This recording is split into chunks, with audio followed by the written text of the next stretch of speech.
रोहन और सीमा की नई नई शादी हुई थी। घर में ससुर यानी के रोहन के पिता सुधीर जी और वे दोनों पति पत्नी बस तीन ही लोग थे।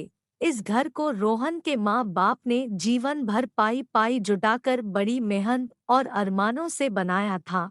वरना आज के समय में मुंबई में घर बनाना तो दूर की बात है, किराए पर लेना भी बहुत बड़ी अचीवमेंट से कम नहीं है।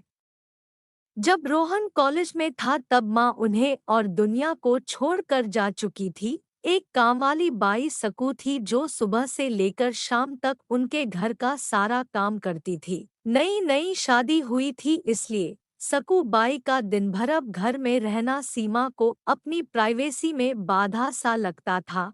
इसलिए अब सकुबाई सुबह खाना बनाने, कपड़े और पोछा करने के बाद चली जाती और वापस शाम को आकर खाना बनाती। सकुबाई की दोपहर की गैरहाजिरी से कई छोटे मोटे काम दिखाई देने लगे, जिनमें से ज्यादातर काम बिना कहे सुधीर जी ये सोचकर कर लिया करते कि बहू को मदद हो जाएगी। लेकिन बहू सोचती कि ससुर को औरतों के काम में दखल देने की आदत है। एक दिन मौका देखकर सीमा ने रोहन से कहा, क्यों ना हम बाबूजी को वृद्धाश्रम में भेज दे। सिर्फ एक बार पैसा भरना पड़ेगा और उन्हें भी अपने उम्र के लोगों का साथ मिल जाएगा। हमें भी अपनी प्राइवेसी के बारे में ज्यादा सोचना नहीं पड़ेगा। रोहन ने सीमा की बातों पर ज्यादा ध्यान नहीं दिया।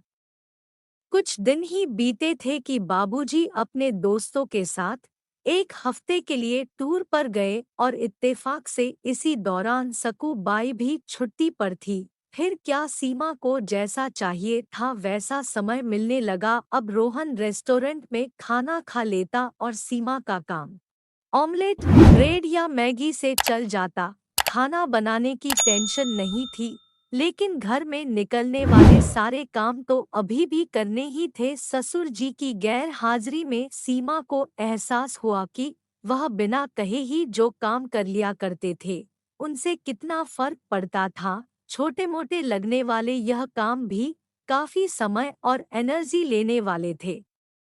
कुछ दिन बीतने के बाद एक दिन रोहन सीमा को कहता है, चलो आज कहीं बाहर घूम कर आते हैं। सीमा बड़ी खुशी खुशी सज-धज कर बाहर घूमने के लिए तैयार हो जाती है। रोहन सीमा को अपने घर से 4 किलोमीटर दूर एक चौल में लेकर आता है। एक आदमी रोहन के हाथों में एक चाबी देता है। रोहन उस चाबी को लेकर चौल का एक कमरे का दरवाजा खोलता है। कमरा खुलते ही 2 रूम वाले उस छोटे से अंधेरे से भरे घर के अंदर रोहन सीमा को लेकर जाता है और कहता है, कैसा लगा तुम्हें हमारा नया घर? रोहन कहता है, हम अगले महीने से इसी मकान को भाड़े से लेकर रहेंगे, अलग और अपनी प्राइवेसी का मजा लेंगे। अभी मेरी आमदनी के हिसाब से हम इसी को एफोर्ड कर सकते हैं। रोहन का यह व्यवहार सीमा के समझ में नहीं आया। वह चौंकते हुए कहती है, हमारे पास अपना इतना बड़ा घर तो है, फिर क्यों हम भाड़े से रहेंगे? रोहन उसे टोकते हुए कहता है, सोच समझकर बोला करो, वह घर हमारा नहीं है, वह माँ बाबूजी का है। तुम्हारे पास 1 महीना है सोचने के लिए कि तुम्हें आगे क्या करना है। दोनों वहां से वापस अपने घर लौट आते हैं। पूरे रास्ते सीमा के दिमाग में तरह तरह के विचार चल रहे थे। घर पहुंचते ही उसने रोहन से कहा, माना कि यह घर माँ बाबूजी का है, लेकिन क्या हमारा इस पर कोई हक नहीं है? रोहन ने कहा, बिल्कुल है, लेकिन माँ बाबूजी के बाद जब तक वह है तब तक तो नहीं। अगर तुम्हें हक समझ में आता है तो तुम्हें जिम्मेदारियां भी समझ में आती होंगी। सिर्फ हक के बारे में सोचकर और अपनी जिम्मेदारियां भूलकर स्वार्थी होना क्या भला अच्छा होता है? सीमा के पास रोहन के इस सवाल का कोई जवाब नहीं था। वह सोचने लगी कि उसने अपने क्षणिक सुख के स्वार्थ के लिए इतने नीचे गिरकर ऐसी घटिया सोच अपने दिमाग में आने दी। उसे मन ही मन पछतावा होने लगा। सीमा रोहन से बोली, मुझे माफ कर दीजिए, मैं सच में स्वार्थी हो गई थी। मुझसे बहुत बड़ी गलती हो गई। रोहन बोला, तुम्हें पछतावा हुआ, मेरे लिए यही काफी है। मैं तुमसे नाराज नहीं हूँ। बेटे और बहू का यह वार्तालाप सुधीर जी दरवाजे पर खड़े होकर सुन रहे थे। उन्होंने आसमान की तरफ देखा और बोले, भाग्यवान तुम धन्य हो जो तुमने ऐसे बेटे को जन्म दिया है।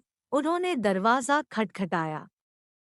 बहू ने दरवाजा खोला तो उनके हाथों में पकड़ी थैली से गरम गरम समोसों की सुगंध उसको आने लगी। ससुर ने अपनी बहू से कहा, वो कोने वाले हलवाई के पास से लाया हूँ, तुम्हें बहुत पसंद है ना। सीमा को अपने ससुर के प्रति विचार और ससुर के उसके प्रति प्यार, उन दोनों का फर्क समझ में आते ही उसकी आंखों में पश्चाताप के आंसू और चेहरे पर अपने परिवार के प्यार के कारण मुस्कान आ गई। दोस्तों, इंसानी दिमाग में दिन भर में हजारों विचार आते हैं, कुछ अच्छे कुछ बुरे, लेकिन किसी भी विचार को शब्दों में परिवर्तित करने से पहले उनको समझना बहुत जरूरी है। अक्सर विचार और वास्तविकता एक दूसरे से मेल नहीं खाते हैं।